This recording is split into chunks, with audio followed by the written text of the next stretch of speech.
Hare Krishna, Krishna Krishna, Hare Hare Rama, Rama Rama, Hare Hare.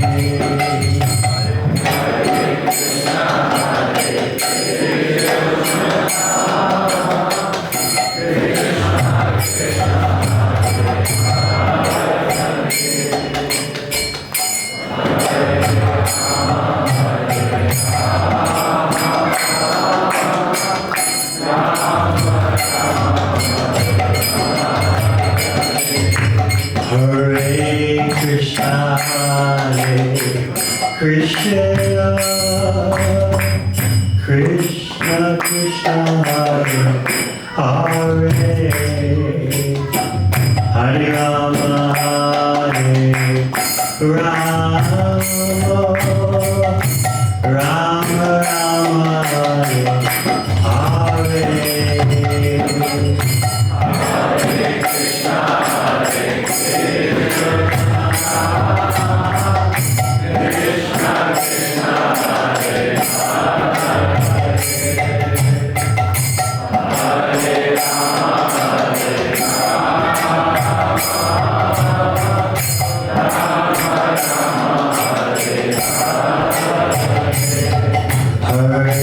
Krishna,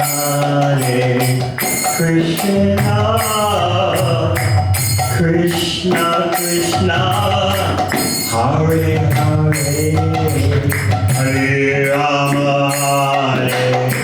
Rama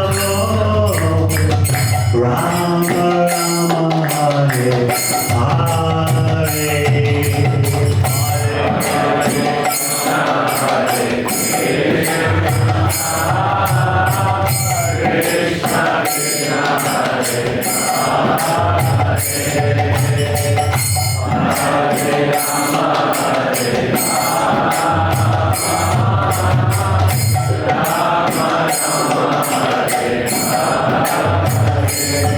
Hare Krishna, Krishna Krishna Krishna, Hare Hare, Hare Rama, Rama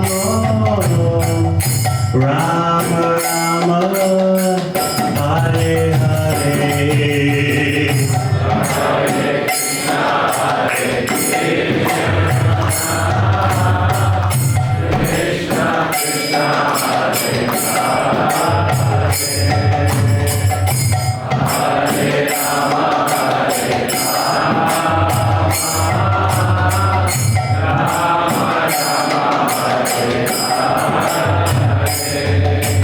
Hare Krishna, Krishna Krishna, Hare Hare, Hare Rama, Rama Rama, Hare Hare. Hare Krishna,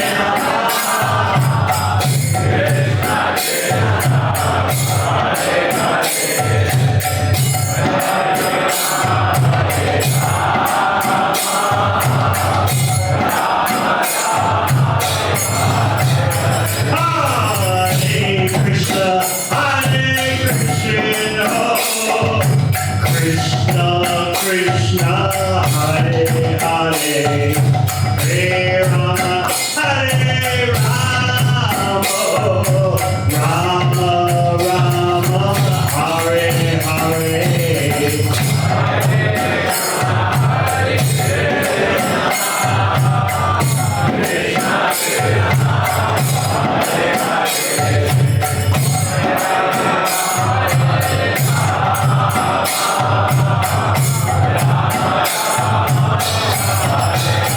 Hare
So today we're going to discuss Dhruva Maharaj's response to Narada Muni.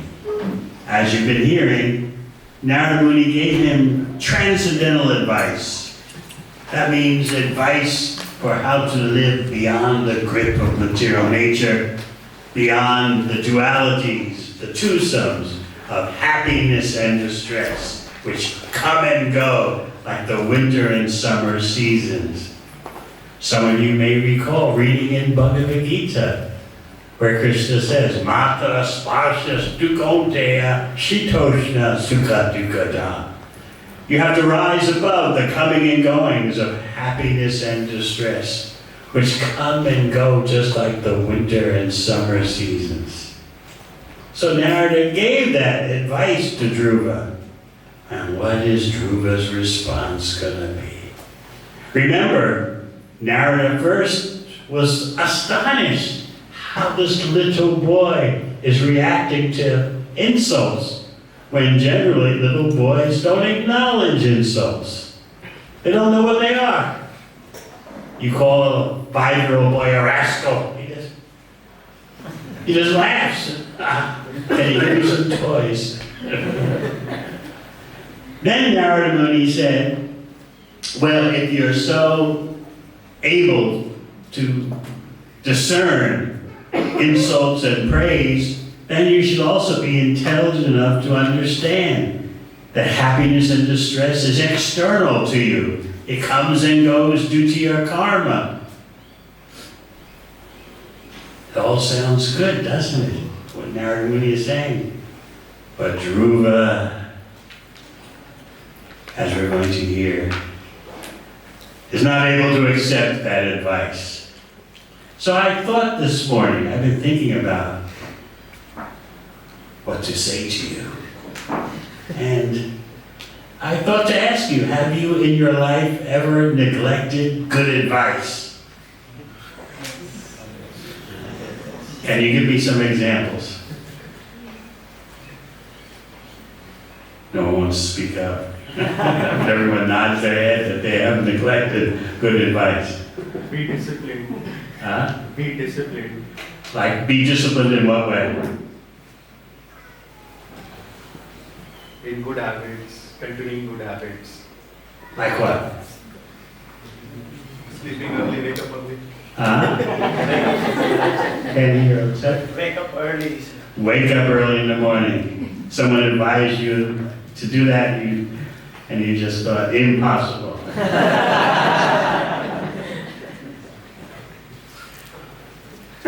about good habits?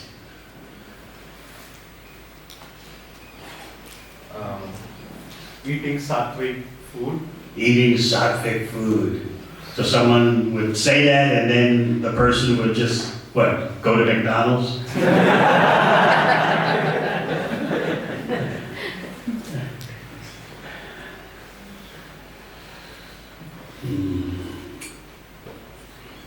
Another name for McDonald's is McKarma. KFC, Kentucky Fried Karma. Any other examples of neglecting good advice? Yes. Stay organized. Stay organized. So what instead of being organized, what happens? I was unorganized at times and then I had trouble finding things when I needed them at the right time. Nothing very deep yet. Telling truth. Telling truth. Saying the truth. Saying the truth. Can you give an example? Like woke up early in the morning and did brushing.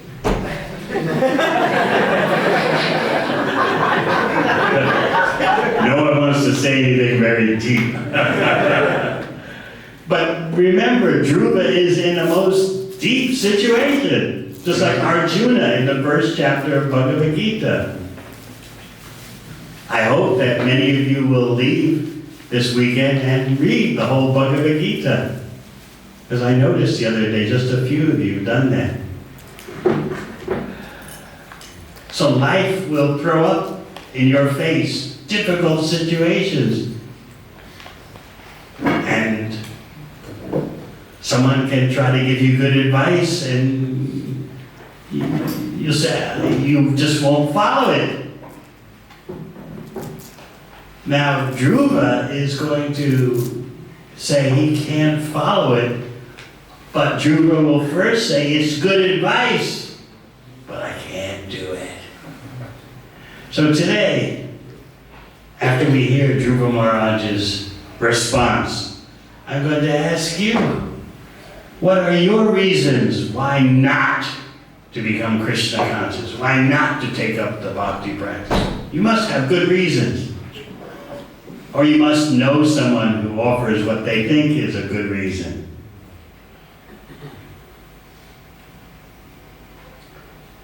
Think deeply. What are reasons not to become Krishna conscious? Remember Narada Muni's testing Dhruva? Telling him, oh, you want the Supreme Personality of Godhead? Very difficult. People spend their whole life in mystic yoga trying to attain the Supreme Lord and fail.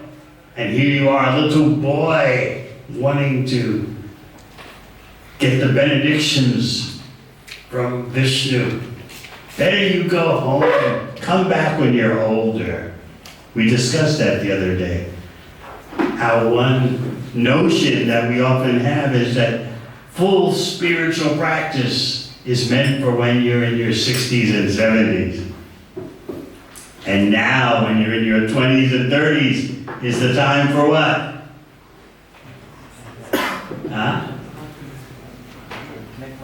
Make money and enjoy your senses.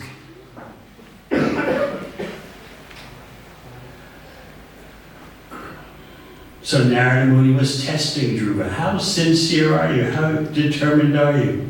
And we discussed, right, how the spiritual master, the guru, tests the prospective disciple. How do we do that in ISKCON? How long have you followed the 4 regular principles? How long have you been chanting at least 16 rounds every day? That's a test.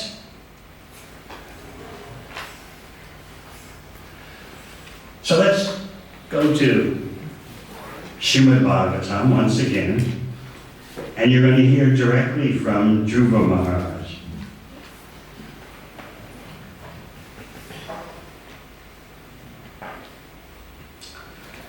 Om Namo Bhagavate Vasudevaya. Om Namo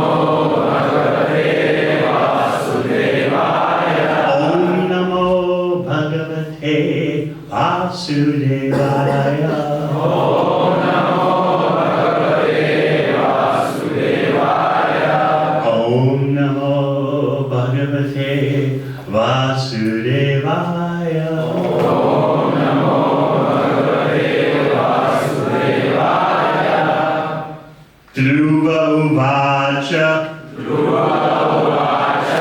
Soyam shamo bhagavata. Sukha dukkha hatatmana. Darshita kripaya pumsa. Durda shosmad vidaistuya. Dhruva uvacha. Dhruva Maharaj said, that, ayam, this, shama, equilibrium of mind, bhagavata, by your lordship, sukha dukkha, happiness and miseries, pata atmana, those who are affected, darshita, shown, kripaya, by mercy, whom sam, of the people, durdarsha, very difficult to perceive, asmat vidai, by people, by persons like us, to, but, yeah, whatever you have said. Translation. I'm glad you're paying attention. Dhruva Maharaja said, my dear Lord Naradaji, for a person whose heart is disturbed by the material conditions of happiness and distress, whatever you have so kindly explained for attainment of peace of mind is certainly a very good instruction. But as far as I'm concerned, I am covered by ignorance, and this kind of philosophy does not touch my heart. Can you see yourself saying something like that? You've given me good instruction about rising above happiness and distress, honor, desire, gain and loss, but I'm too much in ignorance. I can't act on that. My heart is too disturbed. So this kind of philosophy does not touch my heart. Dhruva is saying, in other words, give me something practical based on where I'm at. Some of you may be thinking that way. This has been a wonderful weekend. Especially the food is so good. But as far as my taking up the bhakti practice, I don't know. It all sounds good, but I don't know if I could do it. I got things to do, places to go, people to meet, things to enjoy. I got things to do here in Australia that I couldn't do in India. Remember one difference between India and Australia. I always point this out. You may have heard it before. In Australia, no one cares what you do. You do whatever you like. No one cares. But in India, what are you thinking? What are they thinking about me? What are they saying about me? So now you come to Australia, it's your chance to break free, you think, and experiment and do things that you never do in India. Although India is changing rapidly, still there's some sense of proper behavior. You know you're wrong even though you do those things. But in Australia, right, wrong?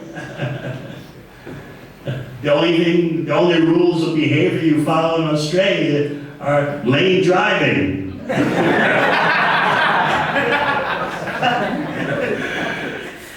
You know those signs in Delhi. How many of you have seen the signs in Delhi? Lane driving. Who pays attention? So you come to Australia, and if you drive a car, if you have a car, you follow the speed limit. You do lane driving, and that's about all the code of behavior that you'll see. When it comes to your personal life, what's the rule in Australia? Do whatever you like. You don't bother me, I don't bother you. Let your senses run wild and who cares?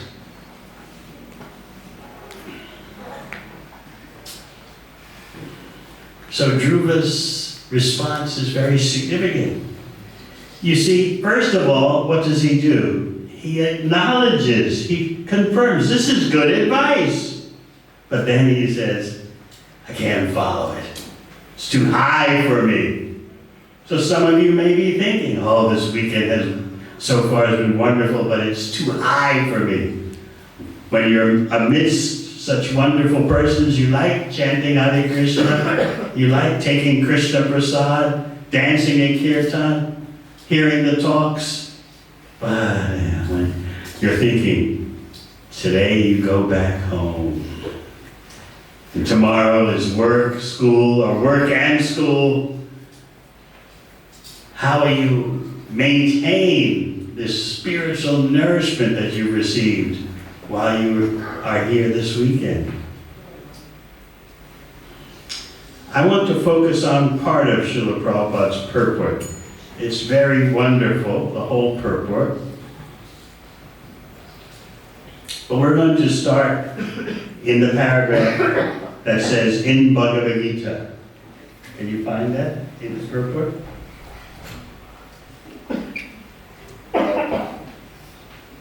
In the purport to the same verse.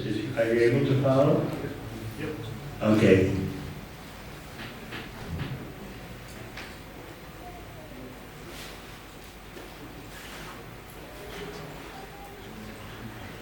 In Bhagavad Gita, it is said that persons who are actually advanced in spiritual life do not care for the dual behavior of this material world.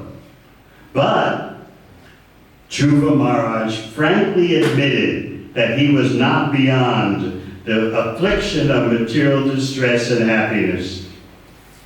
He was confident that the instruction given by Narada was valuable, yet he could not accept it.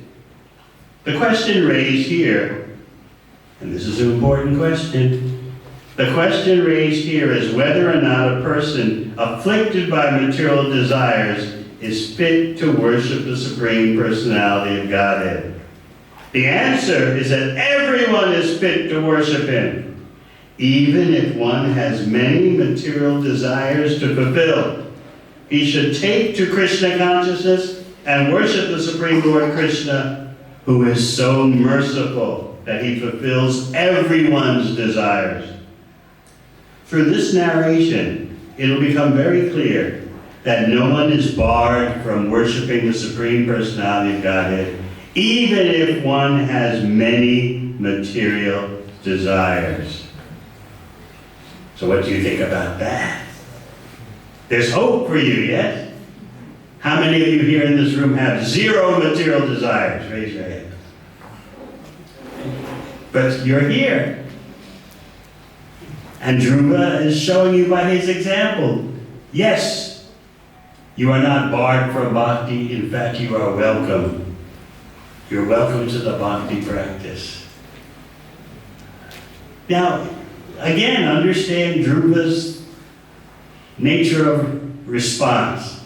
He does acknowledge that was great advice. I can't follow it. I don't have that kind of disposition. I acknowledge, I agree it's the best advice to be transcendental, to be beyond material nature, happiness and distress. Everyone here recognizes that's great advice. But you're thinking, who can do this practically on a day-to-day basis? While you're here this weekend, you're very saintly. But then you're leaving today. What's going to happen? So let's proceed further with Dhruva's response. He says, he's very reverent to Narada Muni. My dear Lord, I am very impudent. Why? Because I can't accept your instructions. He's blaming himself. I'm impudent, but try to understand my birth. I'm born in a Kshatriya line. That means full of prestige, honor. Ishvara Bhava, Krishna describes in Bhagavad Gita. The bhava, the emotional state of always wanting to be on top. I'm born in a Kshatriya line. Understand my circumstances. Sometimes people point out, why haven't you done this? Why are you doing that? And you want to say, try to understand my history. Try to understand my family background. You offer that as a reason, as an excuse. So Dhruva is giving a very intelligent excuse. Just like when you read in Bhagavad Gita, Arjuna in the first chapter is going to give great excuses why he shouldn't do his duty. If I fight, so many warriors will die, women will be left without their husbands, that'll cause degradation in society. Think about it, Krishna. So Arjuna is offering the greatest excuses. If you want an excuse, the best excuses for not doing what Krishna says, you can't do better than Arjuna. And what does Krishna tell him after Arjuna presents all his excuses? Sociological reasons, personal reasons, family reasons. Krishna says, you're speaking big words, but you're a fool. Krishna indirectly calls him a fool. Krishna very eloquently says, someone who actually has intelligence doesn't talk like this. That's a nice way of saying you're a fool. So Dhruva is now going to describe his heart and what his heart is going through. All of us have been through tough situations that our heart has to process. Maybe it's the death of a beloved family member, maybe a breakup of a relationship, or failing to get something you really wanted. So Dhruva is revealing the inner condition of his heart. He says, my stepmother, Saruchi, has pierced my heart with harsh words. Therefore, although you're giving me valuable instruction, it doesn't solve my heart problem. It doesn't soothe my heart. It doesn't reach my heart. It can't stay in my heart because I got this desire for revenge, revenge, revenge.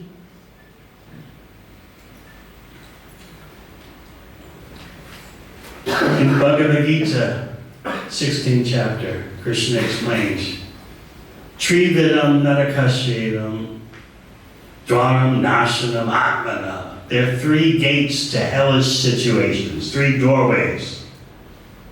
Kama, lust. Krodha, anger. Lobha, greed. So when your heart is overwhelmed with these things, lust, anger, and greed, you can't act with intelligence. That's why in Bhakti we have the four regular principles. As we said the other day, they make you a human being and make it so that you can use your intelligence. By engaging in sinful activities, your intelligence is bewildered. Up looks like it's down, down looks like it's up. And you can bewilder yourself, making up reasons. I think this will be good. It'll turn out okay. I know I shouldn't be doing it, but it'll be all right. So these three enemies, lust, anger, and greed, blind you. You can't see straight. You can't see what is in your real self-interest. So Dhruva is speaking very eloquently. My heart is pierced with Suruchi's harsh words. Therefore, your valuable instruction, so meaningful, so correct, I know it, but it can't stay with me. What are some other situations in which someone would give good advice and you admit it, it's very good, but I can't follow it. You won't speak about yourself, but speak about someone else. Maybe it was a business deal. Someone said, oh, don't go into this business deal, there'll be problems. You thought, no, I think it'll be all right, I have to do it. I thank you for your words of caution, but I gotta do it. You know persons in those situations? What's another one? Don't marry him. He'll mistreat you. Or don't marry her, she just wants PR in Australia. Right? You've heard about such situations. So give me some examples. I'll give an example. Very good. I knew you were. So my father was selling my sister a truck because he was in trouble with the ATO, and she gave him 20,000. So I said, well, don't do that because he's always stealing from people. And then she went and gave him 150,000 for the truck, and then he took the truck and he paid the ATO and he ran away with her money. Her own father. Her own father, she was at home with her 2 kids. She had to go back to work. And you told her, don't do it. But she told me after the 20,000. I would have told her before the 20,000, don't do it. But she told me after the 20,000, and I said, leave the 20,000. She's like, I can't leave the 20,000, so she gave him 150,000. Now, what about you? Can you give an example from you? No, you don't have to. An example from myself? You don't have to. Oh, I don't mind, I can share. I think when my sister said, don't get with your partner. Don't what? Don't go with your partner. I don't think it's right for you. Don't go where? No, don't marry him. Yes. And then I married him. And lived happily ever after. No, now he said he's leaving. So, there you go. So you should have listened to your sister and she should have listened to you. I know, what a mess. Your heart was saying, just do it anyway. Right? Oh, it'll be fine. It'll be fine. You'll fix it, right? Whatever little problems are there, you'll fix it. Yes, I thought so. There's a saying in English. You can see if it applies to your situations. A man marries a woman and he thinks the way she is on the wedding day is the way she'll always be. And what happens? She always changes. And then the woman marries the man and thinks he's wonderful or he's pretty good, he's the best of the bunch. There are a few things I need to fix, and after marriage I'll work on him. He'll change, and what happens? Man never changes. So this is the way of material existence. But when you have Krishna in the center of your family, there's a higher reason for being together than just temporary physiology and psychology. The attraction of temporary physicality and psychology. So in bhakti, most practitioners, most devotees are family persons. But they have Krishna in the center. Krishna's service is in the center. That's something that endures beyond the changing of the body and mind. Just like she was saying, she thought she was in love. Her sister said, don't marry him. She said, oh, it'll be all right. Sometimes there is disharmony, disagreement in the family, but if there's Krishna in the center, things can be resolved. But if there's just materialism as the basis, why stay together just for material reasons? Even in India, you can easily divorce. What to speak of in Australia? In Australia, you don't marry.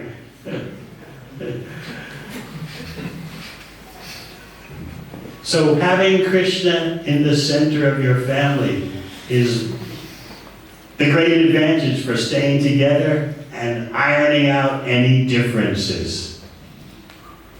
So I wish all of you, the men and the women, that you'll have a Krishna conscious partner. Anyone against that? Don't raise your hand.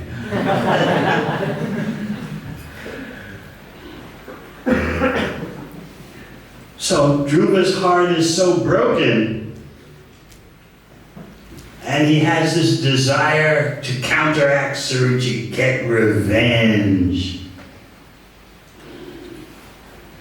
Have you ever felt so hurt by someone you just wanted to get rid of them somehow? Die, disappear, get out of here. You've hurt me. Especially in family life, this can be very severe because there's affection that turns to anger and wrath. So you can appreciate, I want you to really appreciate, identify with Dhruva's situation. It's at the deepest level of the heart, but it's an impediment to spiritual life. This anger, as well as lust and greed, they block the heart. How can you give your heart to Krishna, cry out to Krishna when you have all these blockages? So one of the great contributions of the Hare Krishna mantra is that it cleans your heart. Sometimes when you begin to chant Hare Krishna every day, you suddenly notice, I've got all this gook in my heart, all this wildness in my mind. I never knew that before. Maybe it's just because of the mantra. Sometimes people blame their awareness, their sudden awareness of how dirty their heart is. They blame it on the Hare Krishna mantra. I was peaceful before I started chanting. Before he started cleaning. I always give the example of you have a room in your house that you store things in. And you don't clean that room, it's just for storing. And then one day you decide to clean it with a broom, with a duster, with a cloth and cleaning fluid. And you're shocked, the air fills with dust. What do you say? I never knew it was so dirty in this room. Well, of course, because you never tried to clean it. So similarly, sometimes when we start to chant every day, we're shocked at all the stuff that comes out. It's like from the bottom of a lake comes all this contamination. I never knew that was there before. Sometimes persons even stop chanting because they're shocked. They blame it on the mantra instead of blaming it on themselves. So please, when you start chanting Hare Krishna, stay in the shower. Don't jump out of the shower just because you see some dirt. Stay in the shower and become clean. So Dhruva is overwhelmed by this desire for revenge. He wants not only to sit on his father's lap, but he wants now a kingdom better than his father, better than his grandfather Manu, better than his great-grandfather Lord Brahma. He doesn't want simply equal justice. He wants to surpass everyone who's ever lived in his family.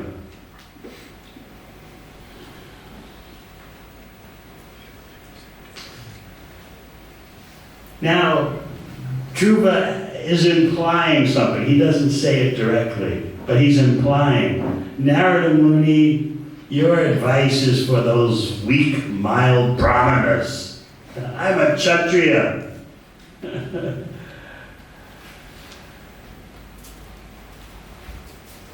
I have fierce bravery. I'm not like those mild brahmanas who can ignore an insult. I have to get revenge. So now, Dhruva is going to make his request to Narada Muni. And he's confident that he can make that request because he has complete faith in Narada Muni. You're Narada Muni, guru of the worlds. Even though what I'm saying and wanting is actually impossible, you can make it possible. He has that faith in Narada Muni. So what is he going to ask for? He's going to ask for something the Devatas can't give. He's going to ask something that's unheard of and inconceivable within the material realm, that is. He wants a kingdom better than anyone has ever had. He says to Narada Muni, "O learned Brahmana, I want a position for myself more exalted than anyone in the whole material world has ever had. Even my fathers, my grandfathers, my great-grandfather.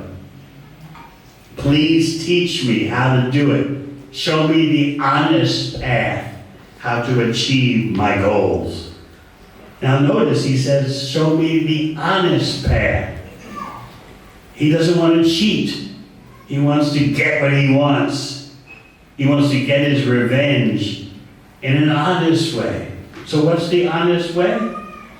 Let it come from Krishna. Let Krishna give me these material benedictions. He's showing you that a devotee can approach Krishna for material goals. That's the best thing to do. By approaching Krishna with material goals, you let Krishna fulfill your desires in such a way that you become transformed. That's the secret of approaching Krishna for material goals. Krishna can give you the goals, yes, but he also gives you personal transformation.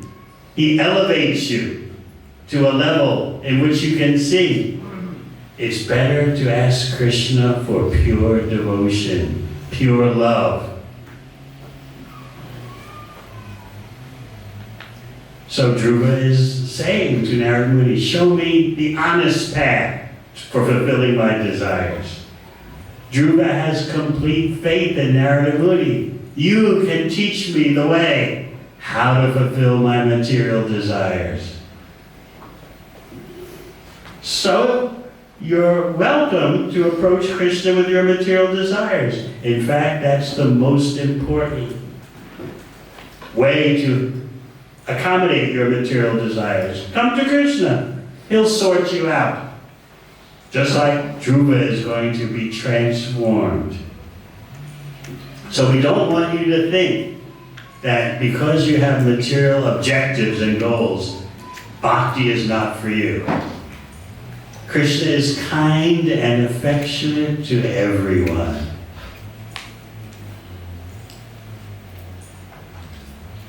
So Dhruva wants to take advantage of Narada Muni's presence, the guru of all the worlds.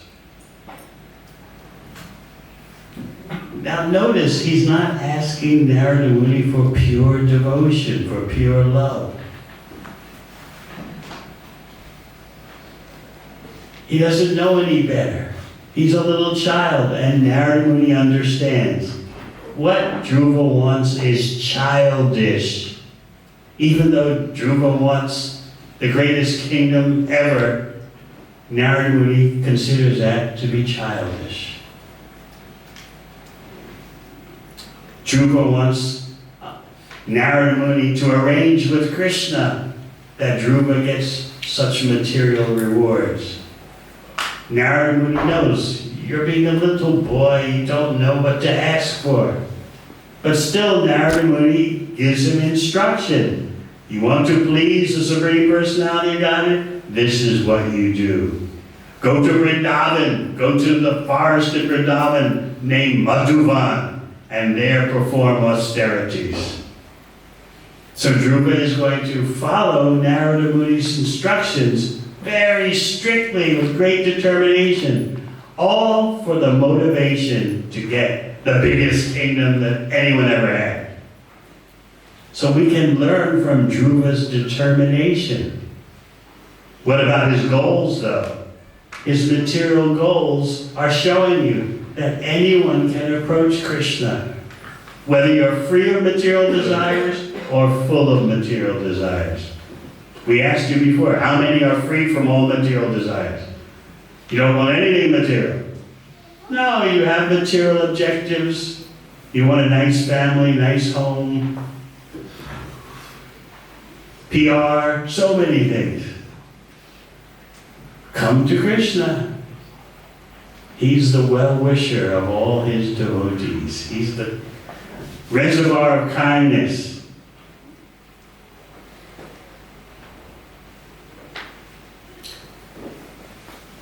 I remember when I was a little boy, I wasn't like Dhruva, but I remember I was 5 years old, and sometimes I would lose something, like my house keys. So I remember praying, oh God, please help me find my house keys. If you help me find my house keys, I promise I'll glorify you.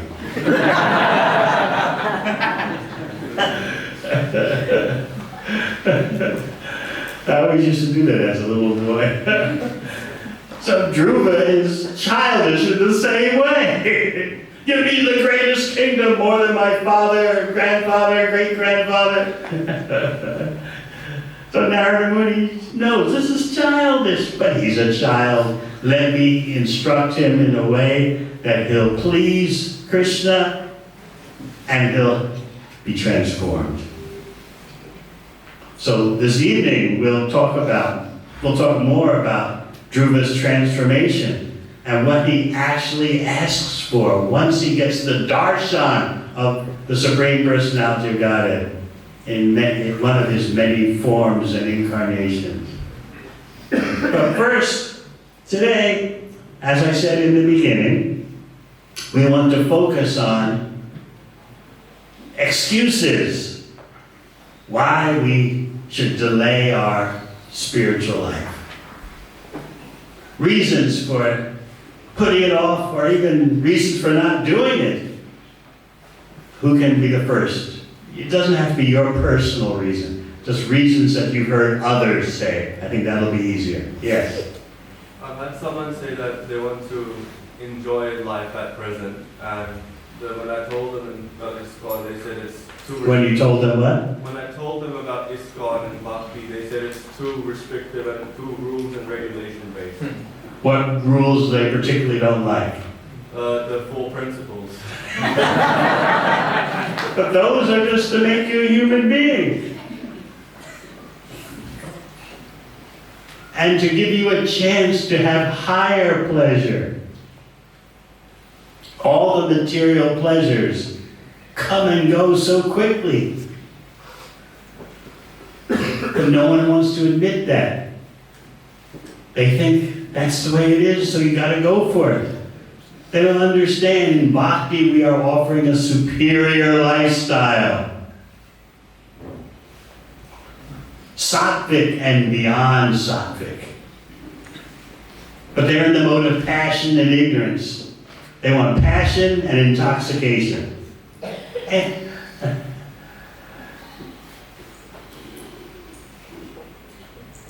this reminds me of what another 5-year-old great devotee says, Prahlad Maharaj. This is the first thing I read of Krishna conscious literature that really affected me. Prahlad says that the experience you get of the contact between the material senses and the material sense objects, the flavor of sense gratification, is the same in any species of life. Just like if you drink water from a gold cup or drink water from a plastic cup, it tastes the same. But in your mind, you're thinking, oh, this is a superior experience drinking water from a gold cup. The water tastes the same. So Prahlad is explaining, why should you work so hard to get the same flavors that the cats and dogs get for free? Embarrassment.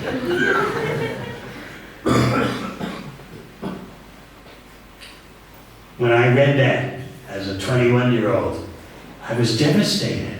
I never heard such precise knowledge. Undeniable. So you explain to your friend that the bhakti life is not restricting pleasure, it's arranging for the higher pleasure. But you don't know what that is. Just like if I tell you, I want you to experience happiness by jumping up and trying to touch your head to the ceiling. What would you say? I don't know, it'll give me happiness.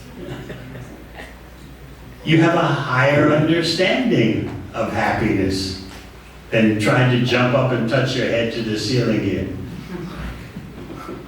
When you were a little boy, did you play with toy cars? Why don't you do that now? Where are your toy cars? All in the bin. You have better things to do. Similarly in bhakti, although some people find it unbelievable, we have better things to do than what those 4 rules prevent. Better things to do. Better experience, higher level living.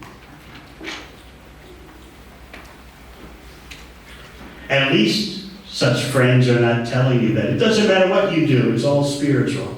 At least they're not saying that. So Prahlad Maharaj's point is, why work so hard to get what the animals get for free? The same flavor. But we're so bewildered by Maya, the illusory energy, that we think, oh, I'm drinking water from a gold cup.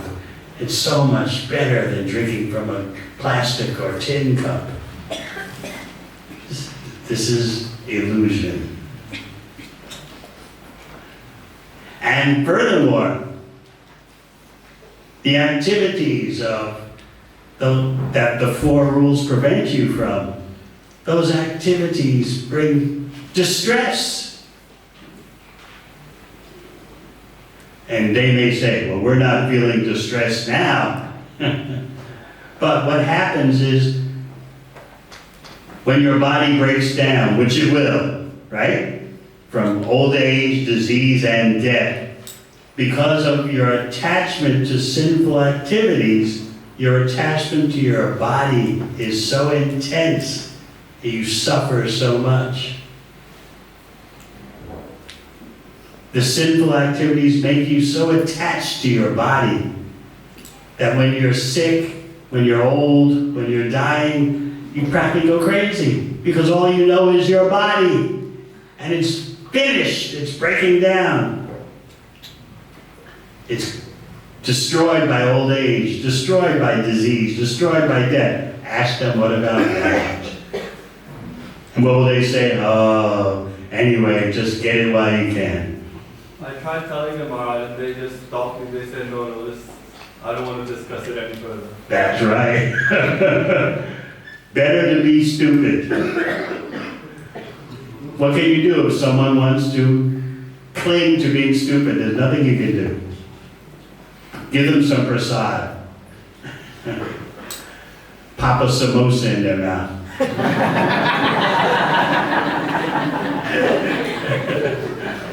That'll stop them from speaking such nonsense. They're going on and on like that. You're trying to appeal to their intelligence, but they have none. So just get a samosa that's offered to Krishna, pop it in their mouth. That's the best you can do for them. You need better associates than that. Any other reasons? Yes. Some of them say that we haven't seen, we don't know where we go after that, so just enjoy now, they say. So because they have no knowledge of what happens after death, they say, just don't worry about it and enjoy now. Okay, I'll say this. Forget about what happens after death. But are you enjoying now? No. You're working so hard to get the same flavors that the dogs get for free. What do you say about that? Forget afterlife. What about now? Right now, your life is hellish. Working so hard for a few moments of so-called pleasure, which will make you so attached that when misery will come to your body, you can't handle it because you're so attached to the body. Because those sinful activities make you so attached, make you so intensely deep in the mistake of thinking you're the body.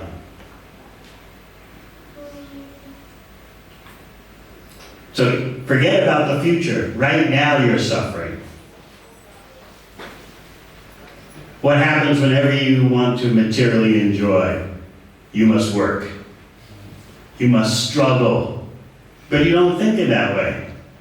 But yes, for your material enjoyment, you must struggle.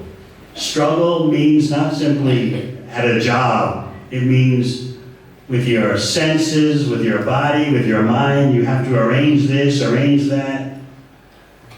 This is struggle. So where is the so-called enjoyment now? Later we'll talk about the future after death, but let's talk about right now. You're getting an inferior product right now. So they're saying, oh, you bhaktas, you're missing so much. What are you missing? Let's analyze the products.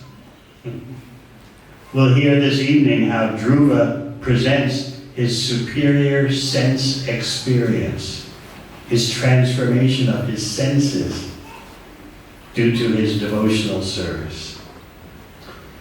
Anything else? Yes. So people say you're too young to follow all this. Why don't you do this after your retirement? So I gave them answer. I already wasted half of my life, so I don't want to waste more.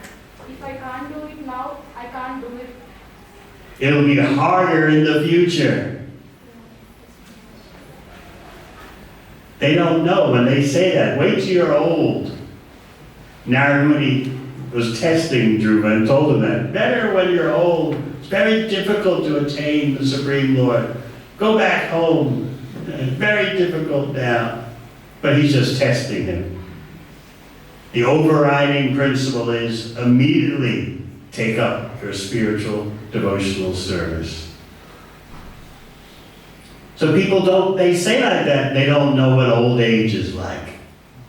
They think, put off your spiritual life until you're 60, 70, and everything will go smoothly. Your body is breaking down. Your mind is becoming feeble. There's a good percentage chance they'll get Alzheimer's or dementia. What are they going to do then? So they're trusting the body. And the body simply brings those four miseries of birth, death, disease, and old age. They're trusting the body that things will be all right. But time sucks out your youthful energies invisibly.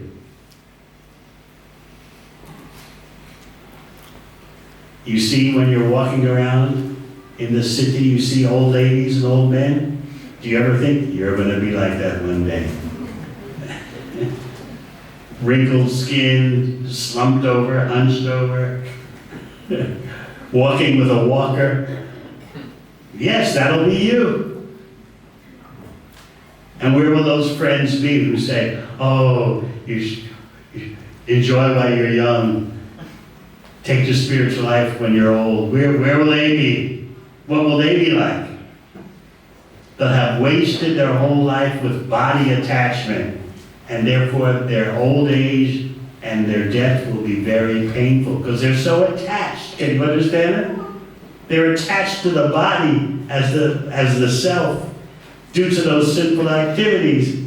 And so they suffer so much because they don't know anything beyond the body. Whereas devotees can be peaceful, that the body is a vehicle, it breaks down, but I'm not the body. I have Krishna. I have my spiritual life beyond the body and mind. So you can't compare the two in terms of what their experience will be in old age and death. You can't compare the two, even concerning what is the pleasure now. Based on what they say, enjoy your senses, no rules, no regulations. It's better to be a kangaroo now. Why are you a human being? Human beings can think, but you're not thinking. Better you be a kangaroo, wombat. So you gently tell them like that. Tell them, I want to be a human being. I told them. So Okay. they didn't talk anything. They are quiet. What can you say? Anything else? I have an example. You've said many things. Yes. What should a devotee do in his or her daily life to stay connected with Godhead Krishna? What should a devotee do in the daily life to remain connected to Krishna? You're chanting Hare Krishna every day? Yes. How much? 4. 4. You'll increase? Maybe today I'm going to increase 1 or 2. Try 1. 1 a week. Easy, baby steps. Anything else? Try that. Then we'll talk more, okay? I promise. We'll talk more once you're doing 4 a day? Yes. Now, today, have you done your 4 today? Yes, I did that. But do 1 more today. And then next Sunday, do 6. And every Sunday, go up 1. And in how many? In 6 weeks, 7 weeks, 8 weeks, you'll be chanting the minimum dosage of 16 a day. And that will show Krishna you're sincere. You'll be starting to pass the test. Easy. I told you yesterday how I started chanting, yes? You don't remember? 1 bead a day. So you can do much better. You're more fortunate than me. I was a skeptical New Yorker. Not only New Yorker, Ivy League New Yorker, top of the Ivy League New Yorker. But I loved the books. I didn't want to chant. But after 6 months, I started chanting. 1 bead a day. And I don't know what happened. The next day, maybe I did 2 beads. Next day, 3 beads. We think that we have no time for chanting Hare Krishna. How many think like that? Raise your hand. Thank you for your honesty. We think all that chanting takes time. And what do your relatives in India say? Too much bhakti. Just go to the temple on Janmashtami. Leave it at that. Right? We didn't send you to Australia to become a sadhu. We sent you to Australia to make money, get prestige, bring respect to the family. Temples are everywhere. Deities are everywhere. Mantras are everywhere. Why do you go to Australia for that?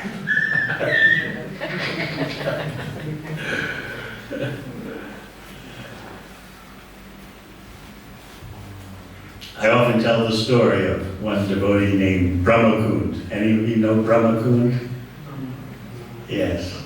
He came to Australia to go to school, and he found Krishna.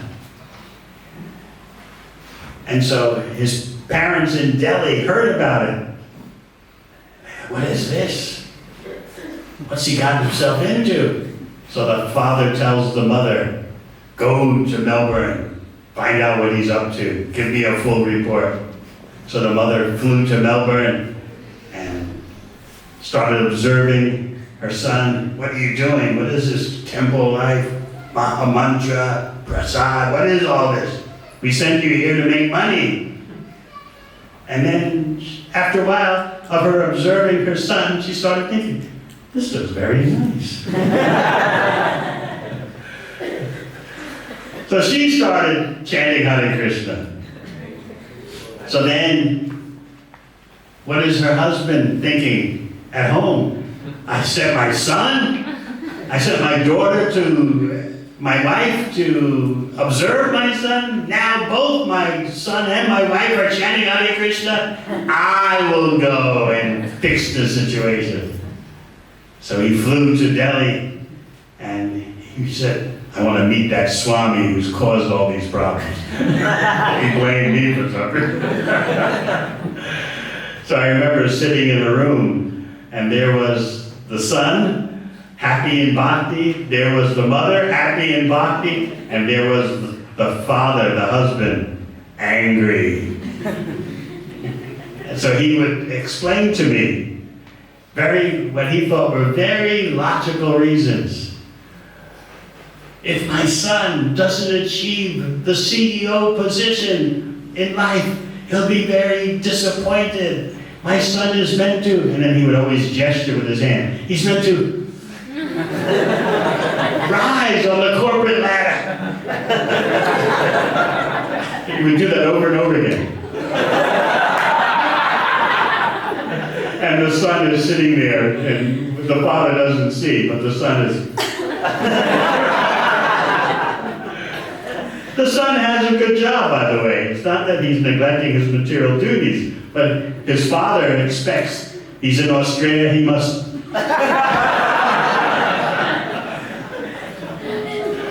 So the father was telling me that I don't like fanaticism. There's no tea drinking. It's fanaticism. It's like Islam. You can't do this, you can't do that.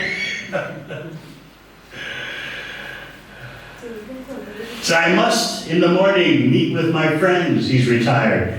I meet with my friends in Delhi. We sit down, we discuss politics, we read the newspaper and drink tea. I must do that. What is wrong? I thought, oh, Krishna, what to do? Somehow or other, I was very quiet, and after a while, he calmed down. So he was visiting Melbourne for some weeks, and then after a while, he starts noticing, my son, my wife, they look so happy. Maybe I should do what they're doing. So now the whole family is Krishna conscious family. So the son's name is Brahmakund, the mother's name is Govindakund, and the father's name is Naradakund.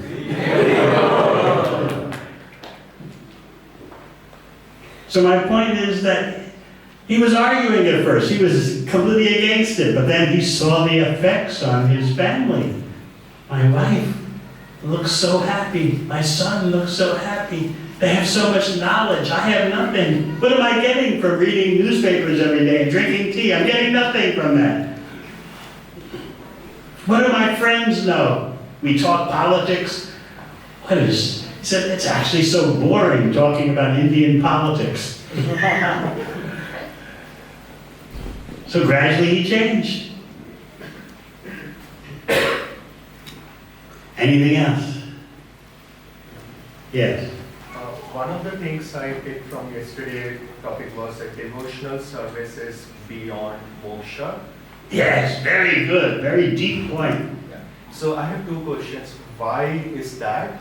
And second point is, how can we elevate our lifestyle by doing devotion? Like what kind of devotional service? All right, we'll start with one. Say number one again. The devotional service is beyond moksha. So why is that? Moksha simply means relief from material existence. Let's say you've been banging your head against the wall all your life. You can just imagine yourself banging your head against this concrete brick wall. That's material life. And you thought you were enjoying.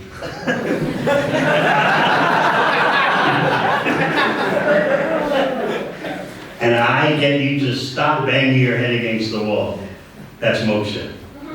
But then what do you do with your head?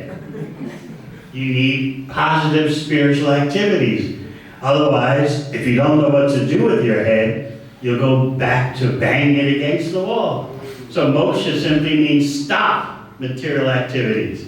But then what do? You need positive activities. So bhakti is about all spiritual names, forms, qualities, activities.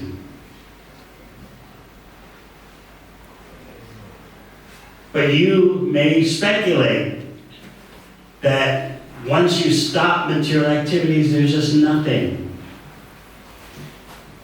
Because you've had experience, bad experience with material individuality, material personality, material forms, material qualities. So you think, for there to be spiritual, it must be the complete opposite. No forms, no personality, no activities, no qualities. That's Buddhism. What comes after material suffering? Zero, nothing. So moksha is simply release from material suffering. You stop banging your head against the wall. But then what do you do with your head? You have a positive identity, not just a false ego. You have real ego, that you are part of Krishna, meant for Krishna's pleasure.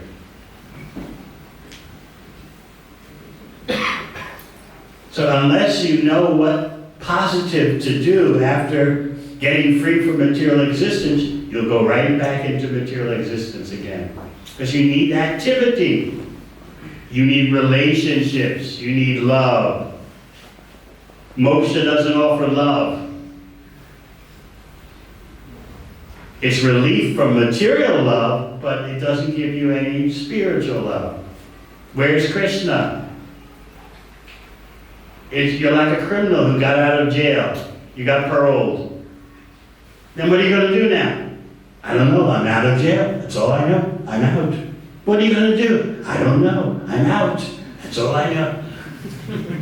You'll just become a criminal again because you don't know what better to do. So number two? Yeah, so following on that, what are the types of devotional services I can do to keep myself elevated? How much are you chanting every day? 2. Same thing I told this young lady here. Gradually increase 1 a week. And that will spiritually nourish you. And you'll feel in touch with Krishna. Right now, from your level, you can't imagine how things will be so different by your chanting at least 16 rounds a day and following the 4 rules. You have to do it. You'll see. Your consciousness will change. Just like Dhruva Maharaj's consciousness is going to change. So be scientific. Try it. You're doing 2 rounds a day. It's better than me. I started with 1 bead a day. You're much better. Are there any other activities in devotional service? You don't like to chant? Take your medicine because the doctor orders it, and gradually you'll appreciate it. There are 2 stages of chanting. There's the therapeutic stage and the relishing stage. In the beginning, you may chant because you have to. Because the doctor says, take the medicine. By your doing that, that's intelligent. You need medicine, you're diseased. But you won't always be, if you chant and follow the bhakti lifestyle properly, you won't always be in the therapeutic stage.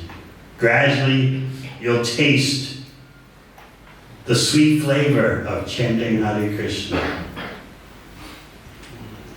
So the next stage is the relishing stage. But first you gotta get well. How do you feel when you have the flu? Your senses are not functioning properly. Skin is burning, nose is clogged, sinuses are clogged, body is aching. What do you want to do? You want to get well. So the first stage of chanting Hare Krishna is that you want to get well. So you follow the doctor's order. Still, even in the beginning stages of chanting, there's a taste of sweet relish. So it's not like it's just all struggle to follow the doctor's order. Even in the beginning, there's a sweet taste. But in the later stages, that sweet taste increases exponentially. And you want to chant. Why? Because you spontaneously want to do it. You don't need to be forced. But in the beginning, you need to follow the doctor's order. Just like we worked out a program for you. The doctor's giving you a prescription. You want to get well, you follow the prescription, right? You don't want to get well, don't follow the prescription. But an intelligent person wants to be healthy. Now, it does help if you have knowledge of Bhagavad Gita and Srimad Bhagavatam. That'll help you progress in your therapeutic stage because you know why you're doing what you're doing. You can also do that. Study the books. I did it in the reverse. I studied the books and then 6 months later started chanting. Because being a puffed up Ivy League New Yorker, I had to know exactly what I was doing, why I was doing it, before I did it. I didn't have the great fortune of a group like this. I didn't have the great fortune like you're sitting between two sadhus, Gopa Vrindesh Prabhu and Arjuna Sakar Prabhu. I didn't have that. I was just reading the books on my own, not telling my friends. Because they were all materialists. I didn't tell them. I knew better than to tell them. But one day, my best friend said to me, "What's come over you? You're not the same anymore. I've got to find myself a new mate." I never saw him again. He disappeared. He felt threatened, like, "What's happened to you?" Because I didn't tell him anything, but he noticed. "Where's your enjoying spirit?" I never saw him again. Can you imagine? He was so frightened. "Ooh, what is this? My best friend's becoming spiritual. Let me get out of here." Sometimes it works the reverse, though. Sometimes your friends, especially your family members, they may become attracted to what you're doing. Like in the case of Brahmakund, his parents thought they were averse, they were against. But when they came to taste, when they came to Melbourne, they tasted what is bhakti, and they changed. But in my case, it wasn't like that.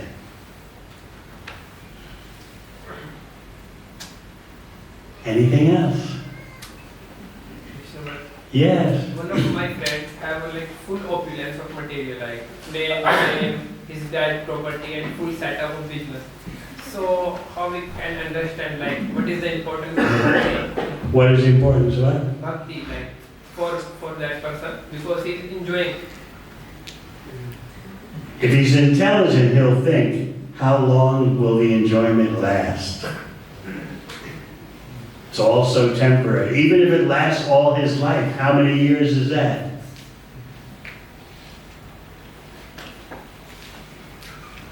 You have to decide whether your friend is intelligent enough to listen to logic and reason, or he's living in denial. What you don't know won't hurt you. Is he like that? And like he don't believe in that. Like after that, we don't know like where we go. Why don't you find out where you go? Don't be a dummy, tell him. Find out, get the knowledge. This is like a little child saying, I don't believe I'll be a teenager. What does a little child know? As Krishna points out in Bhagavad Gita, your body is changing all the time, but still you are the same. Your core identity is the same, even though the body and mind are always changing. So Krishna wants you to think. Krishna asks you, what is it about you that doesn't change, although the body and mind are always changing? Will he listen to such logic? He'll listen. But the best thing is that you become spiritually powerful so you can influence him. So if you really care for him, if he's really a good friend or a family member, you show by your bhakti example. That will impress people, just like in the case of the Kund family. They saw the example of the son, of the mother.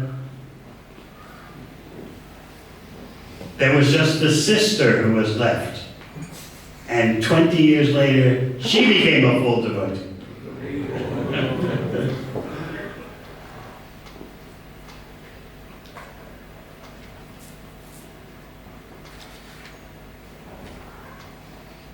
I have one sister. When I was 21 when I entered the brahmachari ashram. Don't worry, I'm not asking you to enter the brahmachari ashram. Your parents think as soon as your tongue touches the Hare Krishna mantra, you turn into a brahmachari. So I was 21 when I entered the brahmachari ashram. And she was 14. Before I entered the ashram, I gave her a Bhagavad Gita. I never knew that she read it at the age of 14. And I practically never saw her for 50 years. 45 years, very rarely I saw her. Maybe no longer than 10 minutes in 45 years. Because I was always traveling all over the world on every continent. So then she was taking some yoga classes for her health. And the yoga class was trying to teach Hindu philosophy, which could be whatever you want it to be. Worshipping Krishna, worshipping snakes, worshipping cricket, anything. So they were telling her, you can approach any god you want. Brahma, Shiva, Vishnu, Durga, it's all the same. And so she said, well, I'm interested in Krishna because I have a brother who's a Swami. They said, wow. You should contact him. Doesn't matter. Krishna, Durga, Shiva, Ganesh, all the same. Very good. He's a Krishna Swami. Contact him. So she tried to contact me, but my family wouldn't tell her how to contact me. My family is very Christian.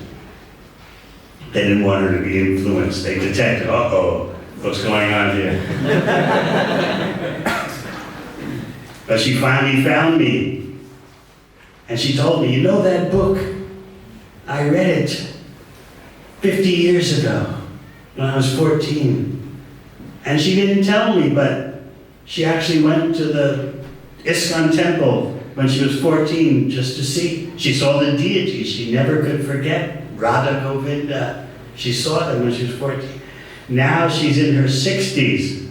She's retired, grandmother, and suddenly her spiritual life ignited. Now she's a fully initiated devotee.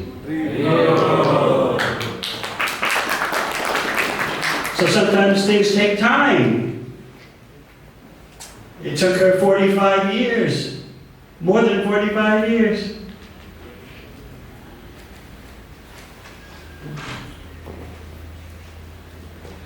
Anything else? Yes. As a child, I was told to chant Om Namo Narayanaya. That's nice. Yeah, and so what's the difference between the Hare Krishna and Narayan is an expansion of Krishna. But the Vedic literature says chant Hare Krishna.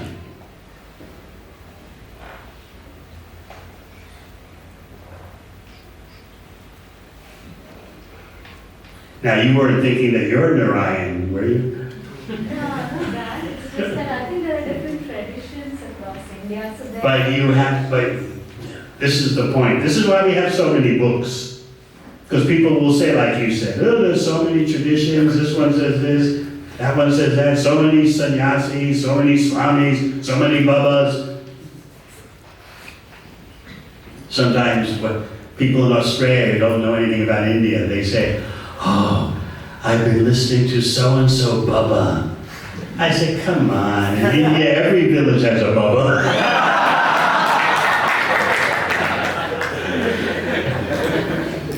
So what do the Vedic literature say? They say chant Hare Krishna. In this age of darkness, that is the most effective way. Now, just to give you a deeper understanding, Narada Muni is going to tell Dhruva to chant Om Namo Bhagavate Vasudevaya. But that was a different age. For this present age of darkness, the Shastra advocates chant the Hare Krishna mantra. So I'm glad you were chanting Narayan's name, as long as you didn't think you're Narayan. But now, take advantage of your good fortune and chant Hare Krishna.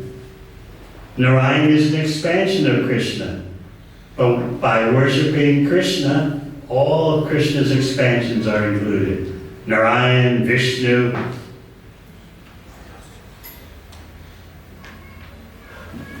So what do you think? I think at this point I'm in the introspective phase. Huh? Currently I'm in a more introspective phase. So, Good. While being introspective, read some books. Get knowledge. You've been to school, yes? What did you study? I did my engineering Engineering. What kind of engineering? with the computers. IT engineering. I haven't done that. But you have studied it. You know something I don't know. So why not study Bhagavad Gita, Srimad Bhagavatam, and then you'll know. Use your intelligence to do the most important studies. Introspective, what's the point of being introspective if you don't have knowledge?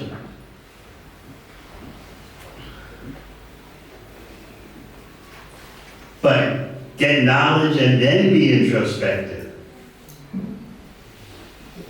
So my advice to you, and it's very wonderful you're here this weekend, my advice to you is study Bhagavad Gita. You have one? Bhagavad Gita as it is? Yeah. And yeah, I'm currently in chapter 15. Chapter 15, amazing! It's wonderful, we're so proud of you. And after Bhagavad Gita, there's so many other books. So you want to be intelligent, you fill yourself with knowledge. Meanwhile, you can always start to chant Hare Krishna. It's wonderful that you were chanting Narayan's name. But you'll get even more benefit by chanting Hare Krishna. Try it and see. You want to discuss more, we can discuss more. Okay? It's a deal? It's a deal. All right. Actually, now that I have the stage, I just thought I'll mention, I attended a course with, I think one of your disciples in Sydney. Dhruva and Oh. Matra Mataji. Yes, very wonderful devotees. From them, actually. You're from Sydney? I was in Sydney, so Ah. I started learning from there. Now I do online classes. Very So good. I was just mentioning I'll be attending a retreat Prabhuji All right. happy. Give them my greetings. Yes. I had a question on the text from Dhruva Maharaj we read. On what? On the text we read from Srimad Bhagavatam. Why is Dhruva Maharaj saying that his heart is not disturbed by material conditions of distress and happiness, but is influenced by the ignorance? Why is his heart? It's not disturbed by material conditions.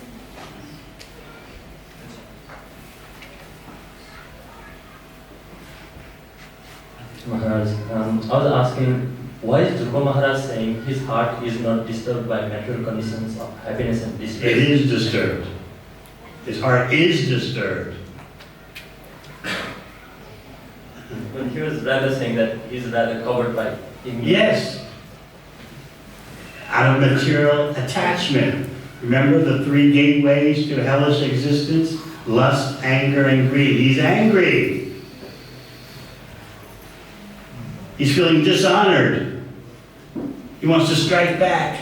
And how does he want to strike back? By getting a bigger kingdom than anyone ever had in his family. That's ignorance. He knows it, but he's got to have it. You've never been in a situation like that?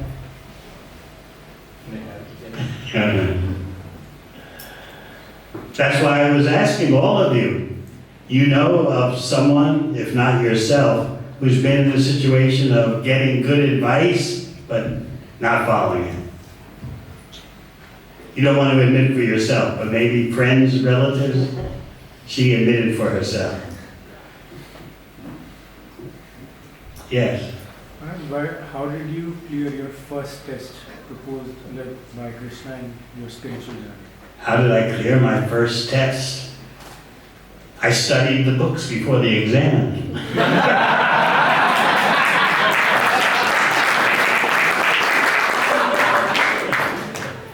I studied the books 3 hours a day for 6 months. Then I was ready for the exam. The exam is, are you willing to act according to what the books say? That was the test. But I had prepared myself for the exam.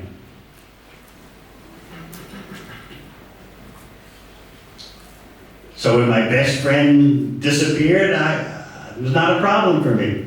I knew what I wanted.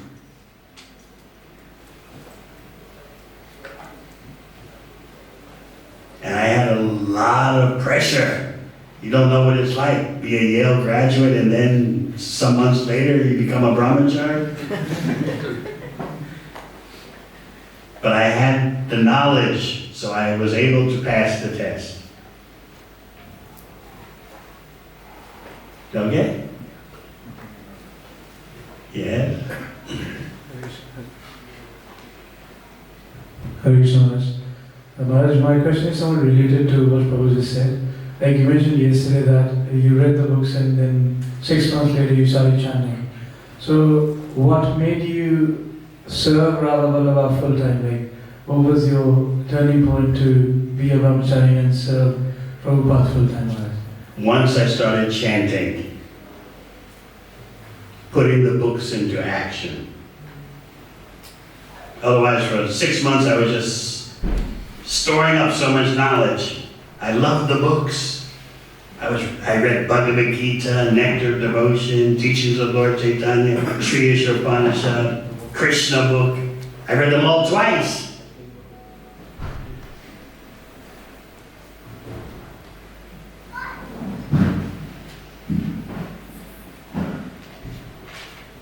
Okay? Yes. But not everyone approaches Krishna in that way. That was my way. Others they may just start chanting immediately. I hadn't tasted prasad for those 6 months. But once I started going to the temple and tasting prasad, ooh. I am just reading, you should offer your food to Krishna, but I had no idea how that works and what to do. But then after 6 months when I went to the Sunday feast at the temple, Oh. Because back then, Sunday feasts were of 13 preparations. 13. 2 types of halava, 2 sabjis, sweet rice, kheer, gulab jamun, jalebi, paneer sabji.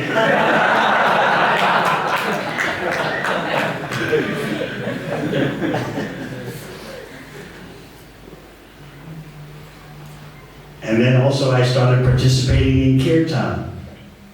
I hadn't done that for 6 months. No prasad, no kirtan. Just read.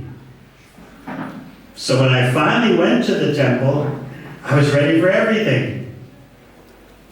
I found out I had read more than most of the devotees in the temple. So that was my way. Maybe your way is different. Your way of approaching Krishna. And look at Dhruva. He's going to approach Krishna for material gain. And Narada Muni's going to help him. Narada Muni knows you're just a child with such childish ambitions. That's all right. Here's instructions how to please Krishna. So our theme today for this weekend is, even with your material desires, go to Krishna. Everyone's ready for that? Yes. Very good. All right. Last question. Yes. Hare Krishna Maharaj.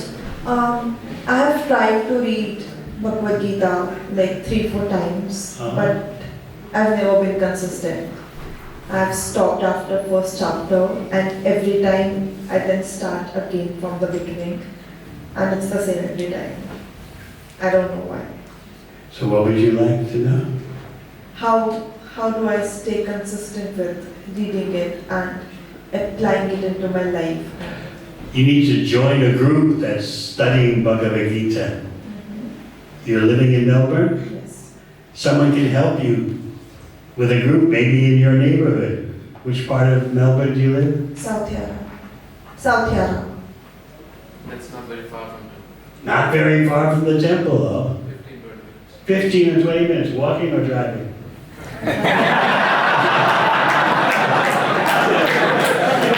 Are you driving? So how does she do it? My partner drives, but then we have to coordinate the timing. All right. So you join a group, and they'll give you support. How does your partner feel about your bhakti? He's a lot more spiritual than me. He Oh. couldn't join today, but he's a lot more than me. Oh, It's because of him that I've gotten a lot more spiritual. very good. So he'll come with you to the temple. He does, yes. Excellent. All right. So this evening we'll discuss Dhruva Maharaj's transformation, which involves senses and a change of motivation. So I thank you all for your association. Hare Krishna.